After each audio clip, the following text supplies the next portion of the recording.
Support comes from Mosby Building Arts. This year, put your trust in Mosby Building Arts for fresh designs and the elevated remodeling experience you deserve. Inspiration at callmosby.com. This is St. Louis on the Air from St. Louis Public Radio. I'm Elaine Cha. Wiley Price was in his early 20s when his photos first appeared on the pages of the St. Louis American, one of the longest-running African-American weekly newspapers in the country. And for more than 4 decades, Price built his skills and reputation with his photojournalist work. His camera captured the momentous and the mundane, sometimes in the same frame. His photo of then U.S. Senator Barack Obama in St. Louis, surrounded by AME bishops praying over the future president, is just one example. It also happens to be a photograph that's been viewed by thousands and thousands of people who visited the National Museum of African American History and Culture. But Price is perhaps best loved for his commitment to depictions of everyday people engaged in ordinary but also remarkable and important moments in life. Elementary school kids in a semicircle playing guitars almost as big as they are. People of all ages marching in the shadow of the Gateway Arch in protest over police brutality. Community members gathered for events ranging from summer fests and sports matches to funerals and so much more. Wiley Price retired from the St. Louis American on December 31st, and he joins us today to talk about his award-winning career and the experiences he's had through it. Wiley, welcome to St. Louis on the Air. Thank you for having me. And congratulations. Thank you. How has your day-to-day changed since you retired at the end of December? Never in my life have I sat still for so long in one place. My home. It's been a wonderful experience to just sit still for a minute. Mm-hmm. And you were doing a lot of moving for the American. And one of the things that you did was a video that was posted by the St. Louis American. It was for social media. And you took it back to the beginning and your first camera that your mother bought for you at the Famous and Bar department store in Clayton. And you talked about having a camera that spit the pictures out the front. Sure, Polaroid. So what sorts of pictures were you taking with your Polaroid? Nothing. I mean, just I had a dog, Schnauzer, took pictures of him, took pictures of my dad with the dog. My dad took pictures of me with the dog. Things, I mean, just mundane things. And it just meant nothing to me. I was just having fun with the camera. Mm-hmm. What is it that compelled your mother to get you a 35-inch Vivitar? What most people don't know about me is that really I am a musician. I'm a trained classical trombonist. I was going to UMSL for music after coming back from Wisconsin. So during that transition, my mother really realized that I was really engulfed in it. So she called herself doing me a favor and getting me a camera as a hobby. Okay. And I immediately took to it. I was like, oh, wow, this is kind of fun. And plus, too, I didn't realize that 35 millimeter meant something to what a Polaroid would do. I could see the difference in the format immediately. I was like, oh, I didn't know the pictures look like this. And that caught my interest. And then too, I realized that taking pictures was not as easy as I thought it would be. Oh, what was challenging about it? The fact that you have to do the exposure yourself. Oh, You can put the camera on automatic, but sometimes it doesn't really look right. So I started fooling around with the manual side, and I realized, oh, there's a skill set to this that nobody really talks about. That is what kind of sucked me into it. It Were really there did. Discoveries that you made in that process that really sort of cemented for you that photography was something you wanted to pursue? Not so much that. It was also the fact that it's not as easy as you think. So you like challenges? Yeah, I did. And especially when I tried to shoot sports. I've been in sports all my life, but to see something fly by and you're looking through the viewfinder, and when you shoot it, it has already happened, that caught my eye, too, because I'm looking at Sports Illustrated, and these guys don't miss. How are they doing this? Why is it that you chose photojournalism and not, you've mentioned sports photography. Why not other types? What was it about being a journalist? I chose photojournalism because, honestly, when I started freelancing for an African-American newspaper, I quickly realized I didn't know my own people. We all think, no matter what nationality you are, you just assume you know who you are and you know your people. I quickly realized that I didn't, to the point where it was almost kind of embarrassing. And my mother had to set me straight on that, because she said to me, everybody's like that. And I was like, really? She goes, yeah, so people don't really know their own race or their purity. And it made me feel better. But also, I started meeting people in the African-American community who were doing things. And I'm thinking to myself, this is the first time I've ever heard of you, but yet everybody around you knows who you are but me. That kind of made me feel like, okay, you need to start paying attention here. And now that I'm taking a picture of this guy, who else is like this? Well, in my life, it was everyone that I met. Every day I was meeting someone that was moving the community forward, and I've never heard of you or seen you before. What was it about the news part that interested you? Once I shot a car accident and a house fire, I realized that, oh, here's the real news side of what they call spot news. So I happened to ask a fireman, how can I get a radio from you guys? And he said to me, oh, you don't have to worry about getting it from us. You can go to Radio Shack and buy a scanner, and they will program it for you to get St. Louis Fire and Police Department. That opened up the floodgates for me. I could hear every call and judge whether or not I want to go by the call. Where did those events take place? Wherever the call comes out. So it's specifically, you said a house fire and a car accident? Do you remember where those happened? Oh, no. I mean, and I'm talking about in general. In general? Yes. I mean, when the call goes out, you never know where it's going to be until they say it. And sometimes it's closer to my house than I realize. I mean, really, I have shot accidents and fires where this is blocks away from my home. And a lot of times, even the fire department knew that. They go, oh, you must live close by. I'm like, yes, I do. Because when they pulled up, I'm already standing there. So I got used to that. And also, too, when you get used to hearing the jargon on the radios, you kind of know how to judge it, whether that you should go or you shouldn't. And so I was always on top of things. And there was even sometimes when the fire department or the police would come to the newspaper and buy the pictures I took for them because they needed them for evidence. So you were using your ears just as much as you were your eyes. Photography is very much a sight and sound profession, very much so. Sometimes you hear the picture first before you see it.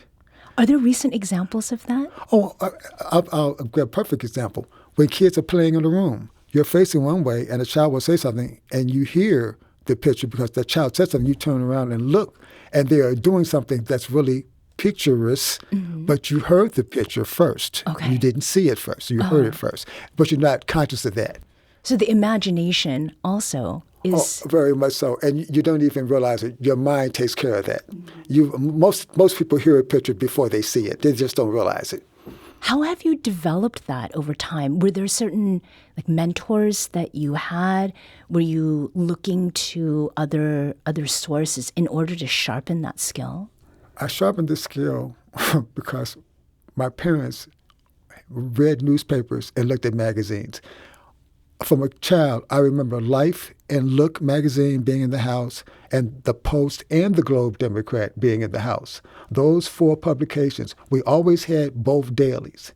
Now, mind you, we were supposed to be poor, but we had both papers coming to the house every day. My parents read newspapers. So my mother used to always say to me, but especially when I got into 6th and 7th grade, she used to always say to me, just look at the pictures in the newspaper so that you'll understand what is going on in the world.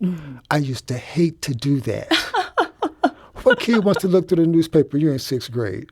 Please. So she was turned around and you were behind her and she was imagining some pictures too. I told my mother that later on, and she was like, it wasn't that bad. I guess it was, because I was in 6th grade.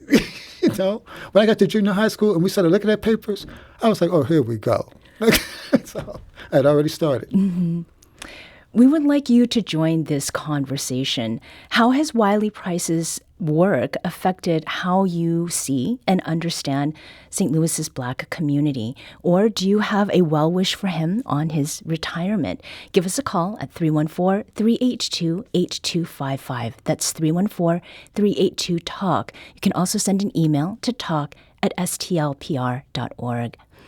So, Wiley, you spent an aggregate of 42 years with the St. Louis American, but you worked for the South Side and South County Journals, collectively called the Suburban Journals, from 1988 to 93. That's correct. How did those years inform your approach to photography, not only in terms of what you shot, but how you went about getting those images? I went from a predominantly African-American shooting situation to a predominantly white shooting situation going into South County. I still had African-Americans in my shooting position, but it was predominantly white. So the way I shot also changed. You have to be conscious of the environment that you're shooting in, because not every environment is the same. And you can't just walk into an environment and shoot and not understand the emotional state of the room. And especially as an African-American photographer, because as African-Americans, we are somewhat suspicious of who you are and what are you using these pictures for. When in a predominantly Caucasian living position, they know that you're with a newspaper and they know what you're using it for. And normally, they know who you are. With African-Americans, you pretty much have to introduce yourself because they don't know who you are. And that changes the way you do things. Because people always say, oh, why do you always introduce yourself? I said, because nobody really knows who I am. But when I was at the South County Journals, people already knew who I was, even the police department. And our police officer point blank said that to me. He said, we heard that there was a black guy at the South County Journals now taking pictures. And it was me. How did that feel? I liked it because it makes you walk into a room knowing that people already know who you are, or they've at least heard of you. When you're working in the African-American community, more than likely, the majority of the room has not heard of you before. I watched people say to someone else, you know this guy. You were there when he did so-and-so and so-and-so, and they don't remember me. How long have you had a mustache, Wiley? Since my junior year of high school. Oh, wow. It just kind of exploded. Okay, so was keeping it part of how you made yourself recognizable in a way? Very much so. People, that's the first thing they say. The tall, skinny black guy with the mustache. People go, oh, yeah, him. Okay. And the camera, of course. Right. Did you carry more than one camera? Every photojournalist carries two cameras. One short lens, one long lens. And you always think you don't really need two cameras, and you wind up needing them. You do. You do. Situations change, and instead of you uncoupling one and connecting another, it's already there, set and ready to go. You shut up and you fire. Those years with the Suburban Journals, when you did go back to the St. Louis American, did anyone notice any difference in the pictures that you were bringing back, or was there any difference in the interactions that you had with folks? Yeah, because the funny part about that was it made me realize that people had missed me. Oh. And really, even people that lived on the south side of town would always say, well, how come I only see you sometime? I don't see you like I used to. And then I would tell them where I was working, and they would go, oh, we didn't realize that. But after about a year or so, people started seeing me, and it got out that I had actually left the paper. Was that recognition from folks living on the south side, did that translate to their reading the St. Louis American in a way that they had not before? Did it raise their awareness of it? Yes, it did, particularly when I came back to the American, because people had actually missed me, and they had started reading the South Side Journal because they realized that that's where I was now. But it shocked me when I came back that so many people were happy to see me. I was very surprised by that. What does that say about the power of photography in journalism? The power of photography in journalism is so important to the African-American community because documentation has not been our forefront as far as recording our history. It really hasn't. We've kind of like hit and missed it. Even for the papers that were out doing what they were supposed to do, we didn't take care of that history once it was over. It got kind of tossed away in the trash almost. So nowadays, though, because of computers, history is very easy to keep because you don't really have to keep track of it. Once it hits the internet, it's there forever. Mm-hmm. We're going to take a very quick break here, but we'll return shortly to pick up this conversation with Wiley Price, newly retired after spending 42 years in aggregate at the St. Louis American. We also want to hear from you.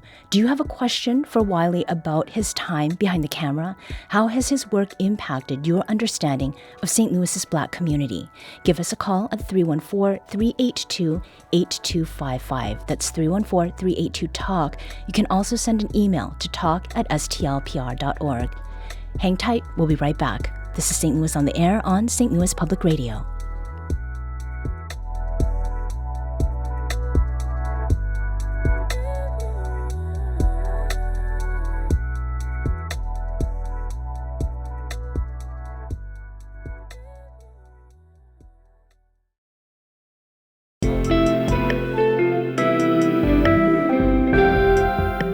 The Gateway brings you the day's news each weekday from around the St. Louis region and the state capitals in Jefferson City. Our schools are accredited.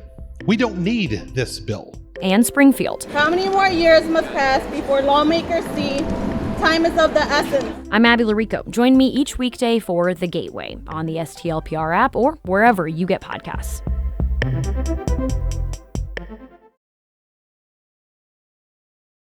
Welcome back. Let's return to our conversation with Wiley Price. Wiley was a photojournalist at the St. Louis American for 42 years and retired at the end of December. We would like to hear from you, people like Patrick. Patrick is calling from St. Louis. Patrick, welcome to St. Louis on the Air. Oh, thank you for having me. I just want to say Wiley is an institution in St. Louis as much as the St. Louis American, and his willingness to share with other journalists when they get to a scene or a story who might not know the lay of the land or the players is just outstanding. And so I hope you consider working part-time to keep your mind sharp and to keep spreading your knowledge and years of experience with others. Patrick, thank you. Thank you, Patrick. I appreciate that. Do you recognize Patrick's voice, perhaps? No, I don't. No? Okay. It's like this is your life with Guy Smiley. Well, on that note, we also heard from Rebecca Rivas, and she spent 11 years at the St. Louis American. She left in 2020 for the Missouri Independent. Mm-hmm. And she said that when she first started working there, she'd hop in your car and ride to assignments. And she was new to St. Louis and covering the Black community. And on the way that you would give her the lay of the land, you knew everybody there, but everybody knew Wiley. And it made her job easier because everyone trusted you. That you always arrived with a couple of cameras over your shoulder. You were ready to go. And the whole time that you were in the car together, she learned about the history of the St. Louis American, and then on the way home, you would tell her about people at the event. We also heard from Francie, who wrote on Facebook. He's a legend. We have Ron, who's now calling from Ferguson. Ron, welcome to the show. Yes, I would like to congratulate Wiley on his retirement. I work with the National Society of Black Engineers, and he and the St. Louis American has done an outstanding job of covering a lot of our engineering students over the last 15, 20 years, highlighting specifically ones that have went on and do research and getting PhDs.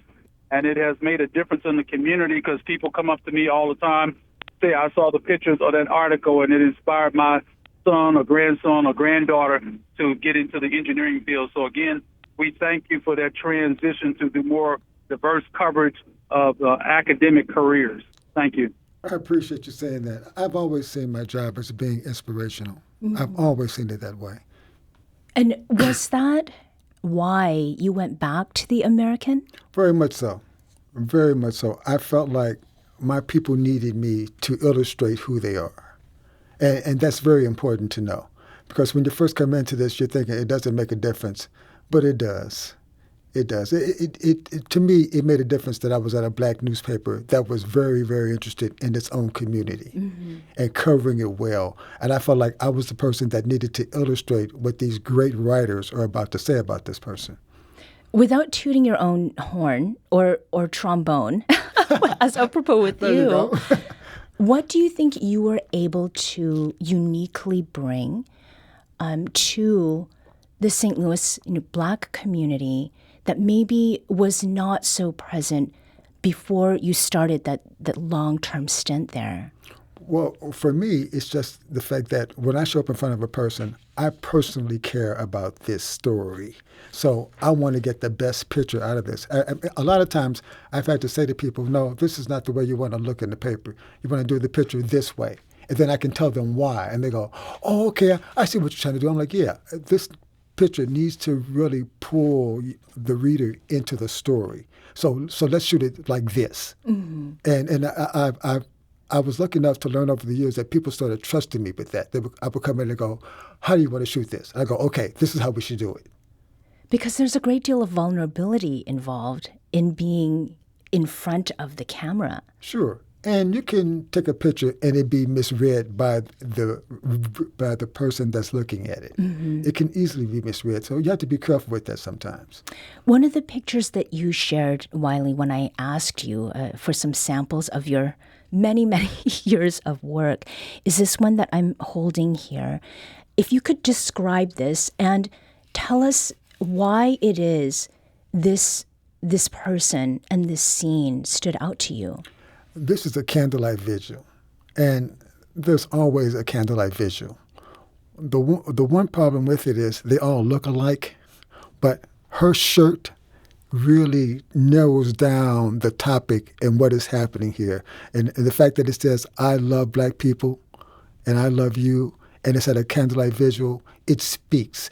Even if there was no caption on it, you understand what this picture's all about. And so many times the photographer has a hard time capturing that because it's not really there. The overall situation doesn't come down specifically to that can be told in one image. And to me, that one did it. Do you recall when you took this? I do not. Okay. You know what? Nothing to...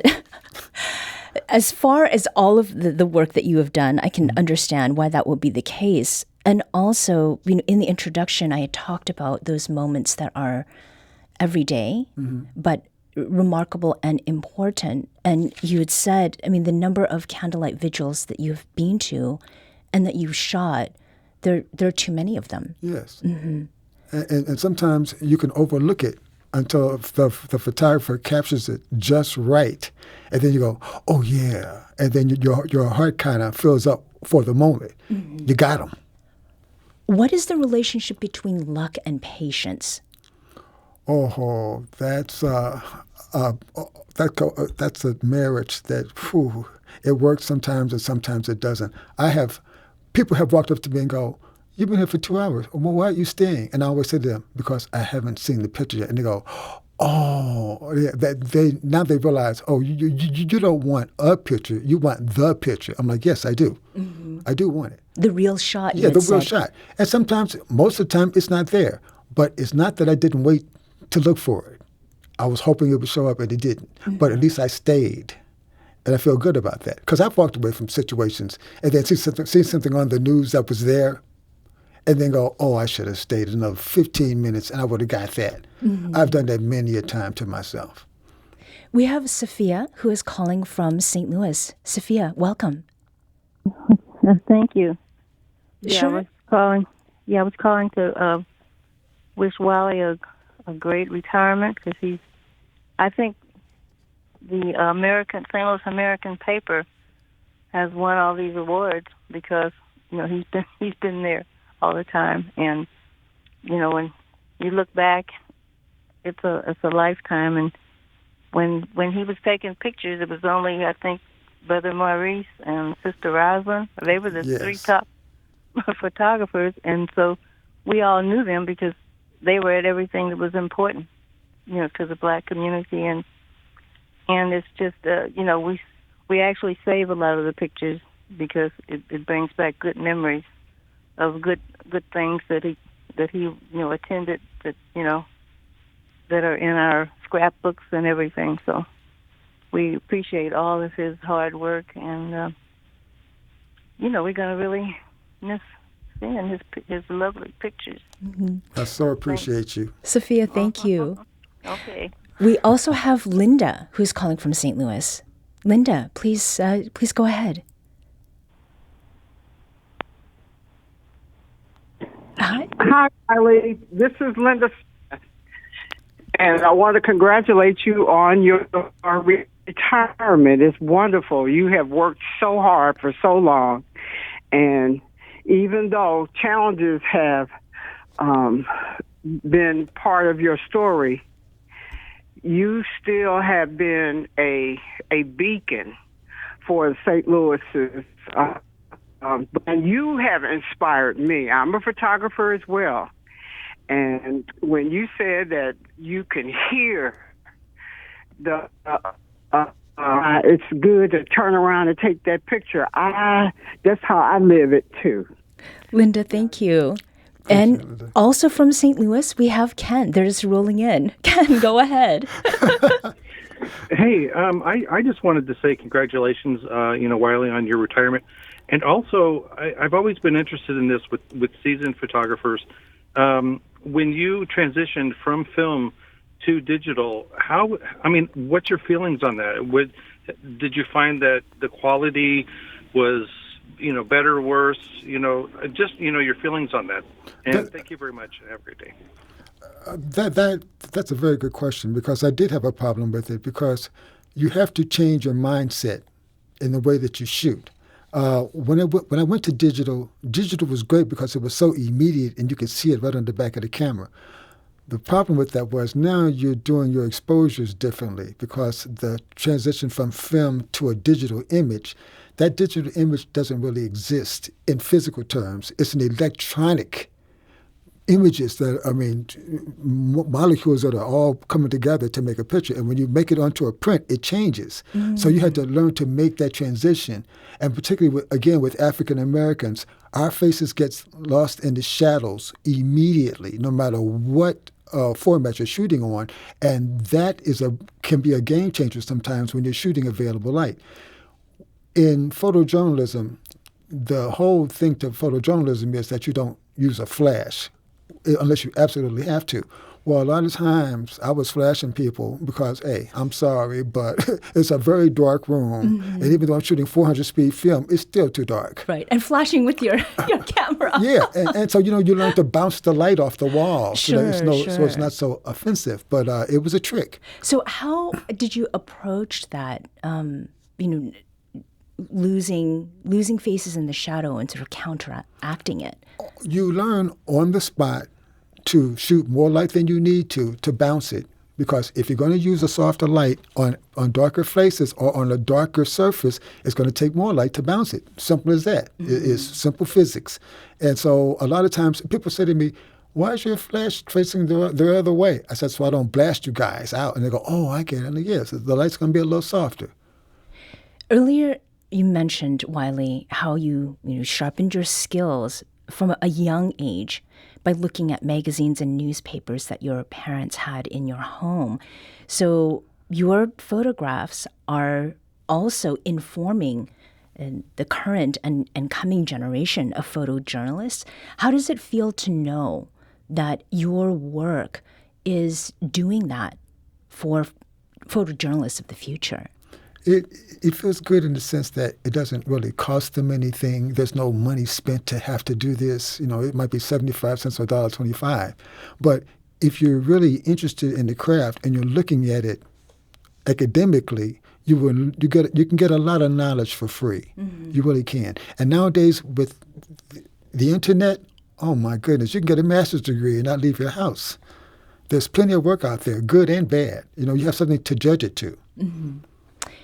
Your last day as the primary staff photographer for the St. Louis American was at the end of 2025. That was a Wednesday, mm-hmm. December 31st. Was there a mental picture that you snapped as you looked at the office that you've occupied at 2315 Pine?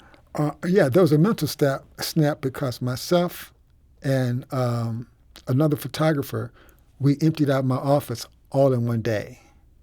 So I got to walk into my office for the last day, see it as it's always been for that past 15 or 20 years being in that room, 2-3 hours later, seeing it completely empty. And as a matter of fact, Lawrence took a picture of me standing in the room with it completely empty. How did that feel? It felt very, very weird. To think all these years, these pictures and awards have been up on the walls, and then 3 hours later, nothing. Yeah. It felt very strange. So what will you be doing with your time? Are you going to go back to playing the trombone more regularly? No, right now, I am not going back to anything. I'm going back to the family room and turning on the big screen TV and watching whatever's on. Well, thank you for making time to come in and talk with us about that plan. You're very welcome. Wiley Price is a newly retired award-winning photojournalist whose work graced the pages of the St. Louis American. You can see a selection of his work from his career at our website. That's stlpr.org. Thank you so much for your time, Wiley, and congratulations again on this phase of your life. Thank you very much. I appreciate you being here.